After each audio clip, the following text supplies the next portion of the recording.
जय श्री सीताराम। जय जय श्री बालाजी महाराज। प्रिय भक्तों, आप सभी को मेरा सादर नमस्कार। प्रिय भक्तों, आज के वीडियो में जीवन के समस्त संकट को पल भर में दूर करने वाले परमवीर श्री हनुमान जी महाराज का एक सिद्ध व चमत्कारी मंत्र के बारे में बताएंगे, जिस महामंत्र को किसी भी समय कोई भी कार्य करते समय या बिस्तर पर लेटे लेटे ही सच्चे मन से 108 बार या 51 बार पूरा सुन लिया जाए तो स्वयं बजरंगबली जी जीवन की बड़ी से बड़ी इच्छा पूरी कर देते हैं। साथ ही जीवन की बड़ी से बड़ी विपत्ति व मुसीबत, दुख, दर्द व संकटों का अंत भी कर देते हैं। प्रिय भक्तों, प्रभु श्री हनुमान जी महाराज का यह मंत्र इतना प्रभावशाली व शक्तिशाली है कि इस महामंत्र को सच्चे मन से सुनते ही प्रभाव दिखने लगता है। प्रिय भक्तों, अगर आपको प्रभु श्री हनुमान जी महाराज पर पूरा भरोसा है और इस महाशक्तिशाली मंत्र को या किसी भी एक मंत्र को नित्य सुनते हैं तो निश्चय ही आपको प्रभाव दिखेगा। प्रिय भक्तों, आपको बता दें, अगर आपके जीवन में किसी भी प्रकार की परेशानी व संकट है या आपकी कोई भी इच्छा व मनोकामना बहुत दिनों से पूरी नहीं हो रही है तो निश्चय ही आपके जीवन में प्रभाव दिखेगा व प्रभु श्री हनुमान जी महाराज की अद्भुत कृपा से आपके जीवन की समस्त प्रकार के संकटों का अंत होने के साथ साथ आपकी बड़ी से बड़ी इच्छा व मनोकामना भी पूरी हो जाएगी। प्रिय भक्तों, आइए बिना देर किए प्रभु श्री हनुमान जी महाराज का यह सिद्ध व चमत्कारी मंत्र सुने। इससे पहले आप सभी भक्तों से निवेदन है कि यदि आप चैनल पर नए हैं तो चैनल को सब्सक्राइब करके कमेंट में जय श्री राम, जय बालाजी महाराज लिखकर अपनी हाजिरी जरूर लगा दीजिए। प्रिय भक्तों, यह सिद्ध व चमत्कारी मंत्र सुने या प्रभु श्री हनुमान जी महाराज का ध्यान करते हुए किसी भी एक मंत्र अथवा चौपाई का निरंतर जप करे व सुने, आपको शीघ्र ही लाभ देखने को मिलेगा। प्रिय भक्तों, यह चमत्कारी व सिद्ध मंत्र है। ओम नमो हनुमते रुद्रावताराय अध्यात्मकाधि दैविकाधि भौतिक पत्र निवारणाय रामदूताय स्वाहा। ओम नमो हनुमते रुद्रावताराय अध्यात्मकाधि दैविकाधि भौतिकता पत्र निवारणाय रामदूताय स्वाहा। ओम नमो हनुमते रुद्रावताराय अध्यात्मकाधि दैविकाधि भौतिकता पत्र निवारणाय रामदूताय स्वाहा। ओम नमो हनुमते रुद्रावताराय अध्यात्मकाधि दैविकाधि भौतिकता पत्र निवारणाय रामदूताय स्वाहा। ओम नमो हनुमते रुद्रावताराय अध्यात्मकाधि दैविकाधि भौतिकता पत्र निवारणाय रामदूताय स्वाहा। ओम नमो हनुमते रुद्रावताराय अध्यात्मकाधि दैविकाधि भौतिकता पत्र निवारणाय रामदूताय स्वाहा। ओम नमो हनुमते रुद्रावताराय अध्यात्मकाधि दैविकाधि भौतिकता पत्र निवारणाय रामदूताय स्वाहा। ओम नमो हनुमते रुद्रावताराय अध्यात्मकाधि दैविकाधि भौतिकता पत्र निवारणाय रामदूताय स्वाहा। ओम नमो हनुमते रुद्रावताराय अध्यात्मकाधि दैविकाधि भौतिकता पत्र निवारणाय रामदूताय स्वाहा। ओम नमो हनुमते रुद्रावताराय अध्यात्मकाधि दैविकाधि भौतिकता पत्र निवारणाय रामदूताय स्वाहा। ओम नमो हनुमते रुद्रावताराय अध्यात्मकाधि दैविकाधि भौतिकता पत्र निवारणाय रामदूताय स्वाहा। ओम नमो हनुमते रुद्रावताराय अध्यात्मकाधि दैविकाधि भौतिकता पत्र निवारणाय रामदूताय स्वाहा। ओम नमो हनुमते रुद्रावताराय अध्यात्मकाधि दैविकाधि भौतिक पत्र निवारणाय रामदूताय स्वाहा।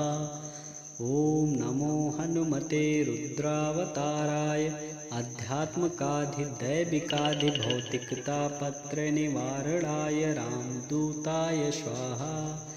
ॐ नमो हनुमते रुद्रावताराय आध्यात्मकाधिदैविकाधिभौतिकतापत्रनिवारणाय रामदूताय स्वाहा। ॐ नमो हनुमते रुद्रावताराय आध्यात्मकाधिदैविकाधिभौतिकतापत्रनिवारणाय रामदूताय स्वाहा। ॐ नमो हनुमते रुद्रावताराय आध्यात्मकाधिदैविकाधिभौतिकतापत्रनिवारणाय रामदूताय स्वाहा। ॐ नमो हनुमते रुद्रावताराय आध्यात्मकाधिदैविकाधिभौतिकतापत्रनिवारणाय रामदूताय स्वाहा। ॐ नमो हनुमते रुद्रावताराय आध्यात्मकाधिदैविकाधिभौतिकतापत्रनिवारणाय रामदूताय स्वाहा। ॐ नमो हनुमते रुद्रावताराय आध्यात्मकाधिदैविकाधिभौतिकतापत्रनिवारणाय रामदूताय स्वाहा। ॐ नमो हनुमते रुद्रावताराय आध्यात्मकाधिदैविकाधिभौतिकतापत्रनिवारणाय रामदूताय स्वाहा। ॐ नमो हनुमते रुद्रावताराय आध्यात्मकाधिदैविकाधिभौतिकतापत्रनिवारणाय रामदूताय स्वाहा। ॐ नमो हनुमते रुद्रावताराय आध्यात्मकाधिदैविकाधिभौतिकतापत्रनिवारणाय रामदूताय स्वाहा। ॐ नमो हनुमते रुद्रावताराय आध्यात्मकाधिदैविकाधिभौतिकतापत्रनिवारणाय रामदूताय स्वाहा।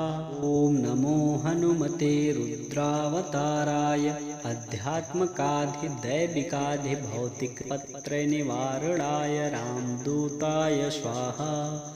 ॐ नमो हनुमते रुद्रावताराय आध्यात्मकाधिदैविकाधिभौतिकतापत्रनिवारणाय रामदूताय स्वाहा। ॐ नमो हनुमते रुद्रावताराय आध्यात्मकाधिदैविकाधिभौतिकतापत्रनिवारणाय रामदूताय स्वाहा। ॐ नमो हनुमते रुद्रावताराय आध्यात्मकाधिदैविकाधिभौतिकतापत्रनिवारणाय रामदूताय स्वाहा। ॐ नमो हनुमते रुद्रावताराय आध्यात्मकाधिदैविकाधिभौतिकतापत्रनिवारणाय रामदूताय स्वाहा।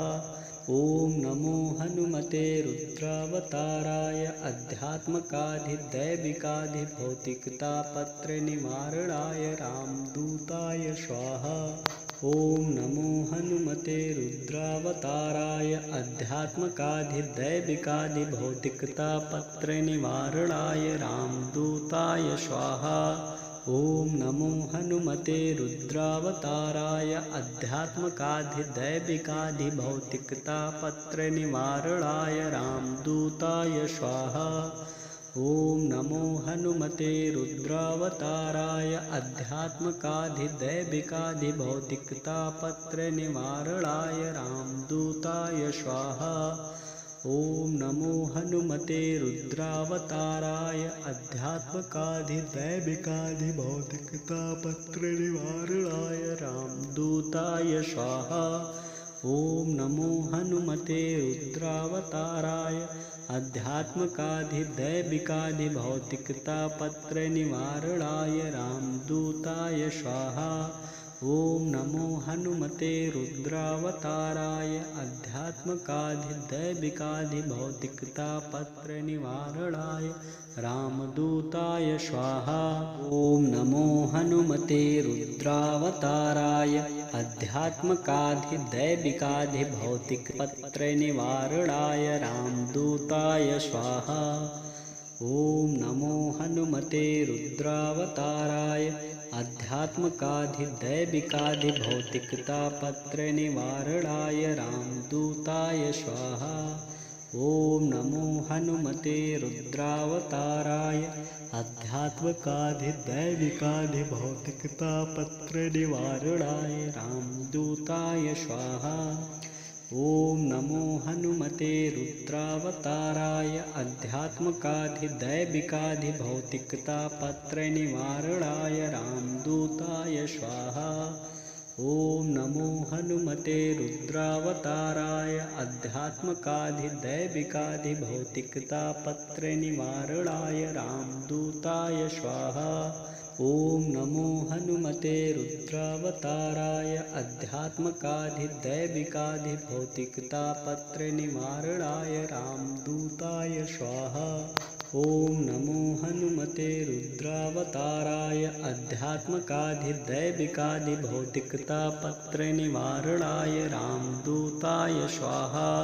ॐ नमो हनुमते रुद्रावताराय आध्यात्मकाधिदैविकाधिभौतिकतापत्रनिवारणाय रामदूताय स्वाहा। ॐ नमो हनुमते रुद्रावताराय आध्यात्मकाधिदैविकाधिभौतिकतापत्रनिवारणाय रामदूताय स्वाहा। ॐ नमो हनुमते रुद्रावताराय आध्यात्मकाधिदैविकाधिभौतिकतापत्रनिवारणाय रामदूताय स्वाहा। ॐ नमो हनुमते रुद्रावताराय आध्यात्मकाधिदैविकाधिभौतिकतापत्रनिवारणाय रामदूताय स्वाहा। ॐ नमो हनुमते रुद्रावताराय आध्यात्मकाधिदैविकाधिभौतिकतापत्रनिवारणाय रामदूताय स्वाहा। ॐ नमो हनुमते रुद्रावताराय आध्यात्मकाधिदैविकाधिभौतिकपत्रनिवारणाय रामदूताय स्वाहा। ॐ नमो हनुमते रुद्रावताराय आध्यात्मकाधिदैविकाधिभौतिकतापत्रनिवारणाय रामदूताय स्वाहा। ॐ नमो हनुमते रुद्रावताराय आध्यात्मकाधिदैविकाधिभौतिकतापत्रनिवारणाय रामदूताय स्वाहा। ॐ नमो हनुमते रुद्रावताराय आध्यात्मकाधिदैविकाधिभौतिकतापत्रनिवारणाय रामदूताय स्वाहा। ॐ नमो हनुमते रुद्रावताराय आध्यात्मकाधिदैविकाधिभौतिकतापत्रनिवारणाय रामदूताय स्वाहा। ॐ नमो हनुमते रुद्रावताराय आध्यात्मकाधिदैविकाधिभौतिकतापत्रनिवारणाय रामदूताय स्वाहा। ॐ नमो हनुमते रुद्रावताराय आध्यात्मकाधिदैविकाधिभौतिकतापत्रनिवारणाय रामदूताय स्वाहा। ॐ नमो हनुमते रुद्रावताराय आध्यात्मकाधिदैविकाधिभौतिकतापत्रनिवारणाय रामदूताय स्वाहा। ॐ नमो हनुमते रुद्रावताराय आध्यात्मकाधिदैविकाधिभौतिकतापत्रनिवारणाय रामदूताय स्वाहा। ॐ नमो हनुमते रुद्रावताराय आध्यात्मकाधिदैविकाधिभौतिकतापत्रनिवारणाय रामदूताय स्वाहा। ॐ नमो हनुमते रुद्रावताराय आध्यात्मकाधिदैविकाधिभौतिकतापत्रनिवारणाय रामदूताय स्वाहा। ॐ नमो हनुमते रुद्रावताराय आध्यात्मकाधिदैविकाधिभौतिकतापत्रनिवारणाय रामदूताय स्वाहा। ॐ नमो हनुमते रुद्रावताराय आध्यात्मकाधिदैविकाधिभौतिकपत्रनिवारणाय रामदूताय स्वाहा। ॐ नमो हनुमते रुद्रावताराय आध्यात्मकाधिदैविकाधिभौतिकतापत्रनिवारणाय रामदूताय स्वाहा। ॐ नमो हनुमते रुद्रावताराय आध्यात्मकाधिदैविकाधिभौतिकतापत्रनिवारणाय रामदूताय स्वाहा। ॐ नमो हनुमते रुद्रावताराय आध्यात्मकाधिदैविकाधिभौतिकतापत्रनिवारणाय रामदूताय स्वाहा। ॐ नमो हनुमते रुद्रावताराय आध्यात्मकाधिदैविकाधिभौतिकतापत्रनिवारणाय रामदूताय स्वाहा। ॐ नमो हनुमते रुद्रावताराय आध्यात्मकाधिदैविकाधिभौतिकतापत्रनिवारणाय रामदूताय स्वाहा।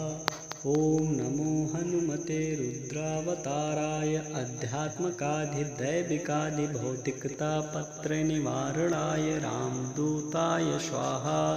ॐ नमो हनुमते रुद्रावताराय आध्यात्मकाधिदैविकाधिभौतिकतापत्रनिवारणाय रामदूताय स्वाहा। ॐ नमो हनुमते रुद्रावताराय आध्यात्मकाधिदैविकाधिभौतिकतापत्रनिवारणाय रामदूताय स्वाहा। ॐ नमो हनुमते रुद्रावताराय आध्यात्मकाधिदैविकाधिभौतिकतापत्रनिवारणाय रामदूताय स्वाहा।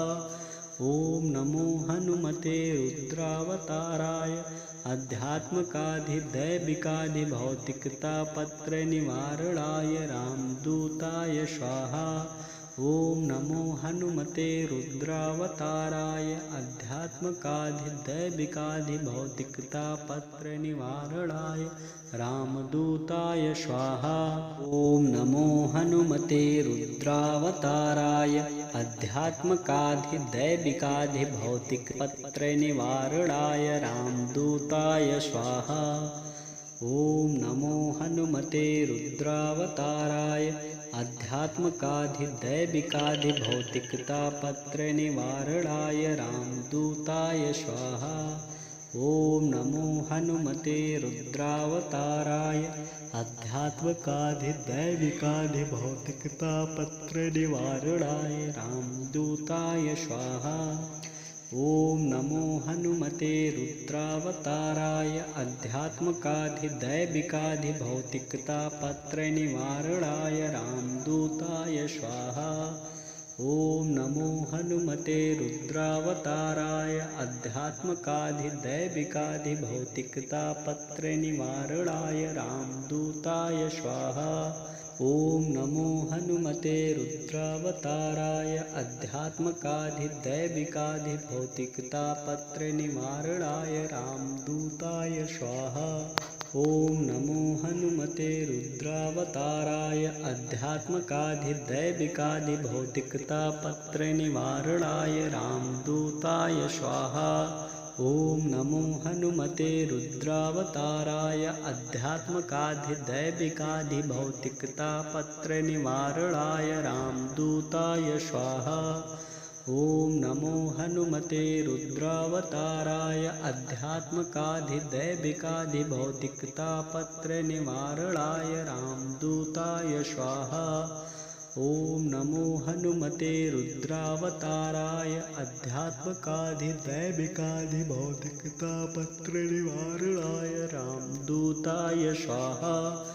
ॐ नमो हनुमते रुद्रावताराय आध्यात्मकाधिदैविकाधिभौतिकतापत्रनिवारणाय रामदूताय स्वाहा। ॐ नमो हनुमते रुद्रावताराय आध्यात्मकाधिदैविकाधिभौतिकतापत्रनिवारणाय रामदूताय स्वाहा। ॐ नमो हनुमते रुद्रावताराय आध्यात्मकाधिदैविकाधिभौतिकपत्रनिवारणाय रामदूताय स्वाहा। ॐ नमो हनुमते रुद्रावताराय आध्यात्मकाधिदैविकाधिभौतिकतापत्रनिवारणाय रामदूताय स्वाहा। ॐ नमो हनुमते रुद्रावताराय आध्यात्मकाधिदैविकाधिभौतिकतापत्रनिवारणाय रामदूताय स्वाहा। ॐ नमो हनुमते रुद्रावताराय आध्यात्मकाधिदैविकाधिभौतिकतापत्रनिवारणाय रामदूताय स्वाहा। ॐ नमो हनुमते रुद्रावताराय आध्यात्मकाधिदैविकाधिभौतिकतापत्रनिवारणाय रामदूताय स्वाहा। ॐ नमो हनुमते रुद्रावताराय आध्यात्मकाधिदैविकाधिभौतिकतापत्रनिवारणाय रामदूताय स्वाहा। ॐ नमो हनुमते रुद्रावताराय आध्यात्मकाधिदैविकाधिभौतिकतापत्रनिवारणाय रामदूताय स्वाहा। ॐ नमो हनुमते रुद्रावताराय आध्यात्मकाधिदैविकाधिभौतिकतापत्रनिवारणाय रामदूताय स्वाहा। ॐ नमो हनुमते रुद्रावताराय आध्यात्मकाधिदैविकाधिभौतिकतापत्रनिवारणाय रामदूताय स्वाहा। ॐ नमो हनुमते रुद्रावताराय आध्यात्मकाधिदैविकाधिभौतिकतापत्रनिवारणाय रामदूताय स्वाहा। ॐ नमो हनुमते रुद्रावताराय आध्यात्मकाधिदैविकाधिभौतिकतापत्रनिवारणाय रामदूताय स्वाहा। ॐ नमो हनुमते रुद्रावताराय आध्यात्मकाधिदैविकाधिभौतिकतापत्रनिवारणाय रामदूताय स्वाहा। ॐ नमो हनुमते रुद्रावताराय आध्यात्मकाधिदैविकाधिभौतिकपत्रनिवारणाय रामदूताय स्वाहा। ॐ नमो हनुमते रुद्रावताराय आध्यात्मकाधिदैविकाधिभौतिकतापत्रनिवारणाय रामदूताय स्वाहा। ॐ नमो हनुमते रुद्रावताराय आध्यात्मकाधिदैविकाधिभौतिकतापत्रनिवारणाय रामदूताय स्वाहा। ॐ नमो हनुमते रुद्रावताराय आध्यात्मकाधिदैविकाधिभौतिकतापत्रनिवारणाय रामदूताय स्वाहा। ॐ नमो हनुमते रुद्रावताराय आध्यात्मकाधिदैविकाधिभौतिकतापत्रनिवारणाय रामदूताय स्वाहा। ॐ नमो हनुमते रुद्रावताराय आध्यात्मकाधिदैविकाधिभौतिकतापत्रनिवारणाय रामदूताय स्वाहा। ॐ नमो हनुमते रुद्रावताराय आध्यात्मकाधिदैविकाधिभौतिकतापत्रनिवारणाय रामदूताय स्वाहा। ॐ नमो हनुमते रुद्रावताराय आध्यात्मकाधिदैविकाधिभौतिकतापत्रनिवारणाय रामदूताय स्वाहा। ॐ नमो हनुमते रुद्रावताराय आध्यात्मकाधिदैविकाधिभौतिकतापत्रनिवारणाय रामदूताय स्वाहा। ॐ नमो हनुमते रुद्रावताराय आध्यात्मकाधिदैविकाधिभौतिकतापत्रनिवारणाय रामदूताय स्वाहा। ॐ नमो हनुमते रुद्रावताराय आध्यात्मकाधिदैविकाधिभौतिकतापत्रनिवारणाय रामदूताय स्वाहा। ॐ नमो हनुमते रुद्रावताराय आध्यात्मकाधिदैविकाधिभौतिकतापत्रनिवारणाय रामदूताय स्वाहा। ॐ नमो हनुमते रुद्रावताराय आध्यात्मकाधिदैविकाधिभौतिकपत्रनिवारणाय रामदूताय स्वाहा। ॐ नमो हनुमते रुद्रावताराय आध्यात्मकाधिदैविकाधिभौतिकतापत्रनिवारणाय रामदूताय स्वाहा। ॐ नमो हनुमते रुद्रावताराय आध्यात्मकाधिदैविकाधिभौतिकतापत्रनिवारणाय रामदूताय स्वाहा। ॐ नमो हनुमते रुद्रावताराय आध्यात्मकाधिदैविकाधिभौतिकतापत्रनिवारणाय रामदूताय स्वाहा। ॐ नमो हनुमते रुद्रावताराय आध्यात्मकाधिदैविकाधिभौतिकतापत्रनिवारणाय रामदूताय स्वाहा। ॐ नमो हनुमते रुद्रावताराय आध्यात्मकाधिदैविकाधिभौतिकतापत्रनिवारणाय रामदूताय स्वाहा।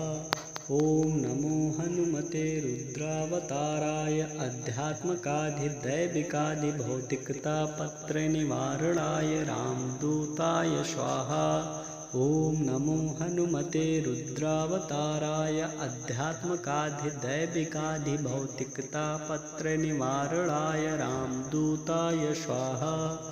ॐ नमो हनुमते रुद्रावताराय आध्यात्मकाधिदैविकाधिभौतिकतापत्रनिवारणाय रामदूताय स्वाहा। ॐ नमो हनुमते रुद्रावताराय आध्यात्मकाधिदैविकाधिभौतिकतापत्रनिवारणाय रामदूताय स्वाहा। ॐ नमो हनुमते रुद्रावताराय आध्यात्मकाधिदैविकाधिभौतिकतापत्रनिवारणाय रामदूताय स्वाहा। ॐ नमो हनुमते रुद्रावताराय आध्यात्मकाधिदैविकाधिभौतिकतापत्रनिवारणाय रामदूताय स्वाहा। ॐ नमो हनुमते रुद्रावताराय आध्यात्मकाधिदैविकाधिभौतिकपत्रनिवारणाय रामदूताय स्वाहा। ॐ नमो हनुमते रुद्रावताराय आध्यात्मकाधिदैविकाधिभौतिकतापत्रनिवारणाय रामदूताय स्वाहा। ॐ नमो हनुमते रुद्रावताराय आध्यात्मकाधिदैविकाधिभौतिकतापत्रनिवारणाय रामदूताय स्वाहा। ॐ नमो हनुमते रुद्रावताराय आध्यात्मकाधिदैविकाधिभौतिकतापत्रनिवारणाय रामदूताय स्वाहा। ॐ नमो हनुमते रुद्रावताराय आध्यात्मकाधिदैविकाधिभौतिकतापत्रनिवारणाय रामदूताय स्वाहा। ॐ नमो हनुमते रुद्रावताराय आध्यात्मकाधिदैविकाधिभौतिकतापत्रनिवारणाय रामदूताय स्वाहा। ॐ नमो हनुमते रुद्रावताराय आध्यात्मकाधिदैविकाधिभौतिकतापत्रनिवारणाय रामदूताय स्वाहा। ॐ नमो हनुमते रुद्रावताराय आध्यात्मकाधिदैविकाधिभौतिकतापत्रनिवारणाय रामदूताय स्वाहा। ॐ नमो हनुमते रुद्रावताराय आध्यात्मकाधिदैविकाधिभौतिकतापत्रनिवारणाय रामदूताय स्वाहा। ॐ नमो हनुमते रुद्रावताराय आध्यात्मकाधिदैविकाधिभौतिकतापत्रनिवारणाय रामदूताय स्वाहा। ॐ नमो हनुमते रुद्रावताराय आध्यात्मकाधिदैविकाधिभौतिकतापत्रनिवारणाय रामदूताय स्वाहा। ॐ नमो हनुमते रुद्रावताराय आध्यात्मकाधिदैविकाधिभौतिकतापत्रनिवारणाय रामदूताय स्वाहा। ॐ नमो हनुमते रुद्रावताराय आध्यात्मकाधिदैविकाधिभौतिकपत्रनिवारणाय रामदूताय स्वाहा। ॐ नमो हनुमते रुद्रावताराय आध्यात्मकाधिदैविकाधिभौतिकतापत्रनिवारणाय रामदूताय स्वाहा। ॐ नमो हनुमते रुद्रावताराय आध्यात्मकाधिदैविकाधिभौतिकतापत्रनिवारणाय रामदूताय स्वाहा। ॐ नमो हनुमते रुद्रावताराय आध्यात्मकाधिदैविकाधिभौतिकतापत्रनिवारणाय रामदूताय स्वाहा। ॐ नमो हनुमते रुद्रावताराय आध्यात्मकाधिदैविकाधिभौतिकतापत्रनिवारणाय रामदूताय स्वाहा। ॐ नमो हनुमते रुद्रावताराय आध्यात्मकाधिदैविकाधिभौतिकतापत्रनिवारणाय